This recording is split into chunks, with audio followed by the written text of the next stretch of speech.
उपमुख्यमंत्री अजितदादा यांचे अचानक जाण्याने मोठा हा आघात महाराष्ट्रावर झालेला आहे. त्याबद्दल काय सांगाल?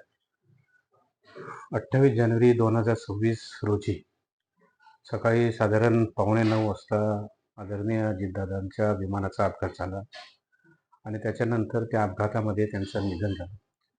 खऱ्या अर्थाने ही बातमी जेव्हा माध्यमाच्या माध्यमातून किंवा आपल्या माध्यमातून किंवा आणखी आमच्या काही सहकार्याच्या माध्यमातून फोनद्वारे मला मिळाली, खऱ्या अर्थाने विश्वास बसत नव्हता की दादा आपल्यामधून निघून गेलेत. अगदी मन सुन्न झालं होता. सर्वसामान्यांचा नेता, कार्यकर्त्यांना ताकद देणारा नेता, महाराष्ट्राच्या विकासासाठी अविरत झटणारा नेता आपल्यामधून निघून गेला, हे स्वीकारण्यासाठी मन तयारच होत नव्हता. आणि अशा वेळेतला खरोखर कार्यकर्त्यांच्या निवडणुका आणि अशा काळातला दादाचं जाणं हे अगदी मन सुन्न करणारं होतं. जेव्हा त्याच दिवशी मी माझ्या काही सहकाऱ्यांसह त्या ठिकाणी बारामतीमध्ये गेलो आणि बारामतीमध्ये तो वातावरण बघितला. सर्व धर्माची लोक, मग ते तरुण वर्ग असेल, महिला असतील किंवा ज्येष्ठ असतील, अगदी रडत ओरडत एकच नाव त्यांच्या तोंडावर होता, ते म्हणजे फक्त दादांचं नाव. हेच दादांनी त्यांच्या राजकीय जीवनामध्ये कमवलेले ते सगळं त्या ठिकाणी दिसून येत होतं. अगदी राजकारणाच्या वेळी फक्त राजकारण आणि त्यानंतर आपुलकीचा नाता, प्रेमाचा नाता, हे सर्वांसोबत त्यांचं होतं. आणि त्याच्याचमुळे एवढ्या मोठ्या प्रमाणात लोकांना ते अगदी मनाला लागणारी घटना ही त्या ठिकाणी होती. दादा आमच्यामधून निघून गेले, पण दादाचे जे स्वप्न आहे ते त्या ठिकाणी पूर्ण करायचं आहे. आणि अगदी दादा नेहमी बोलायचे की जोपर्यंत माझे हातपाय हलतात तोपर्यंत मी तुमचं भलंच करेल. मी कामाचा माणूस, कामाचाच माणूस आहे. अगदी खरोखर दादा कामाचेच होते. कारण त्यांच्या अंतदर्शनासाठी ज्या पद्धतीची गर्दी, अगदी बाळासाहेब गेल्याच्या नंतर एवढी गर्दी कदाचित कोणाच्या अंतदर्शनासाठी होईल असं वाटलं नव्हतं. पण दादानी केलेलं काम आणि दादानी सर्वसामान्यांच्या मनामध्ये आपली निर्माण केलेली ओळख, अगदी ती त्या ठिकाणी दिसून आली. दादा ह्या ठिकाणी गेलेत. मंडणगड राष्ट्रवादी काँग्रेस पक्षाचा अध्यक्ष म्हणून त्या ठिकाणी त्यांना श्रद्धांजली अर्पित करतो.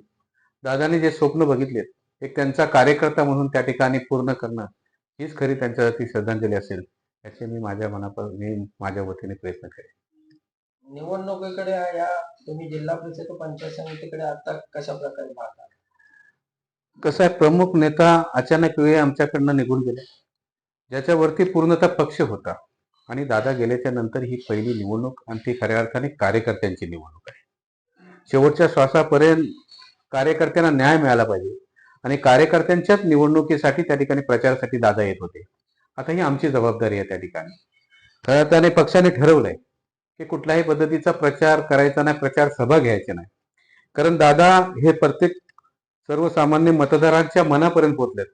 त्यांचा पक्षाचा चिन्ह घड्याळ, शेवटची ओळख देखील दादाची त्या घड्याळाच्याच माध्यमातून झाले. तेव्हा ही निवडणूक त्या ठिकाणी आम्ही दादांसाठी लढणार आहोत आणि दादांसाठी खऱ्या अर्थाने सर्व मतदार हे दादांना श्रद्धांजली म्हणून त्या ठिकाणी मतदान करणार आहेत, एवढा विश्वास माझ्या मनामध्ये आहे.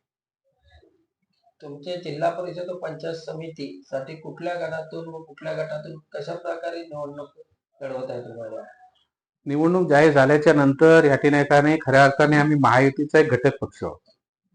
पण त्या ठिकाणी प्रमुख जे या ठिकाणी प्रबल आहे, जो सत्य आहे, त्यांच्याकडनं त्या तशा पद्धतीचा प्रतिसाद मिळाला नाही. शेवटला कार्यकर्त्यांना न्याय दिला पाहिजे आणि कार्यकर्त्यांची ही निवडणूक आहे आणि त्यांच्यासाठी ही निवडणूक लढली पाहिजे. त्याच्यामुळे एक तालुका स्तरावर एक नवीन समीकरण, परिवर्तन आघाडी म्हणून त्याच्यामध्ये आम्ही राष्ट्रवादी काँग्रेस पार्टी, पवार साहेबांची राष्ट्रवादी असेल, मनसे असेल आणि उभाटा असेल, ह्या पद्धतीत एकत्र आलो आणि 2 जिल्हा परिषद गट, 4 पंचायत समिती गण आहेत. त्याच्यामध्ये आमच्या ठरल्याप्रमाणे वाटप झालं. जरूर एक ठिकाणी त्या ठिकाणी मैत्रीपूर्वक लढत होते, तो म्हणजे भिंगलोली गण आहे. आणि तरी सुद्धा ते त्यांच्या पद्धतीने प्रयत्न करत आहेत. आम्ही आमच्या पद्धतीत त्या ठिकाणी प्रयत्न करत आहोत आणि चांगल्या पद्धतीचा प्रतिसाद त्या ठिकाणी ह्या परिवर्तन आघाडीला आहे. 5 ठिकाणी आम्ही एकत्र, आमचे सर्व कार्यकर्ते एकत्र पद्धतीत लढत आहेत. एक ठिकाणी त्या ठिकाणी ही मैत्रीपूर्वक लढत व्हायला नाही पाहिजे होती, त्याला देखील काही गोष्टी आहेत त्या आता आपल्या समोर मी सांगू शकत नाही, परंतु ठीक आहे. एक ठिकाणी मैत्रीपूर्वक लढत आणि 5 ठिकाणी आम्ही एकत्र पद्धती त्या ठिकाणी निवडणुकीला समोर गेलोय. मला पूर्णतः विश्वास आहे की आताच्या वातावरणामध्ये खऱ्या अर्थाने कार्यकर्त्याची निवडणूक, योग्य ते कार्यकर्ते तालुका लेवलला निवडून गेले पाहिजे, ही सर्वसामान्यांची भावना आहे. पण तशा पद्धतीचा निकाल सुद्धा असेल. चांगला प्रतिसाद आहे. आम्ही आमच्या पद्धतीत प्रयत्न करत आहोत. पण दादांचं निधन झाल्याच्या नंतर प्रचार आणि प्रचार सभा आम्ही घेत नाही. फक्त असणाऱ्या उमेदवाराला त्या ठिकाणी तुम्ही आपला जो पत्रक आहे त्या ठिकाणी मतदारांपर्यंत पोहोचवा. तसं प्रचार आणि प्रचार सभेची किंवा प्रचाराची तशी आवश्यकता आता आम्हाला नाही आहे. कारण दादांच्या बद्दल जर सांगायचं गेलं ते दादाबद्दल प्रत्येकाला एक वेगळ्या पद्धतीचा प्रेम, एक आदर आहे. ते त्यांचं चिन्ह हे हृदयापर्यंत पोहोचलेलं आहे. त्यामुळे घड्याळ चिन्ह हे लोकांपर्यंत पोहोचायला आम्हाला प्रचाराची तशी आवश्यकता नाही आहे. या ठिकाणी महेशजी मी आपल्याला एवढंच सांगेन, ज्या दिवशी दादांचं निधन झालं त्या दिवशी असे काही कार्यकर्ते ज्यांचा पक्षाशी, ज्यांचा राजकारणाशी कुठलाही संबंध नाही, अशा लोकांची मला फोन आली आणि दादाबद्दल आपुलकीने विचार होते. त्यांना देखील विश्वास बसत नव्हता. अगदी त्यांचा देखील मन सुना त्यांच्या बोलण्यात असं येत होतं की दादा नाही जायला पाहिजे. खरोखर हे झालंय का? ही बातमी खरी आहे का? हा प्रेम हा दादाने कमवला. तुमचे राष्ट्रवादीमधून जिल्हा परिषद पंचायत समितीला कुठल्या भागातून कोणते उमेदवार उभे आहेत? 2 जिल्हा परिषद गट ह्या ठिकाणी मंडणगडमध्ये आहेत. बानकोट गटमध्ये त्या ठिकाणी राष्ट्रवादी काँग्रेस पक्षाचे उमेदवार, तसे आमच्या आघाडीचे उमेदवार त्या ठिकाणी प्रकाशजी शिगवण आहेत. बानकोट गणामध्ये त्या ठिकाणी मुश्ताक मिरकर ह्यांना आम्ही या ठिकाणी संधी दिली. तसेच प्रवीण कदम जे आहेत त्यांना भिंगवलीमध्ये संधी दिली. तसंच संतोषजी गवळे आहेत, ते त्या ठिकाणी भिंगवली गटामधून जिल्हा परिषद गटाचे उमेदवार आघाडीचे आहेत. आणि आमच्या विश्वनाथ टक्के यांच्या मिसेस आहेत वैष्णवी टक्के, त्या इस्लामपूर गणातून त्या ठिकाणी उमेदवारी करतायत.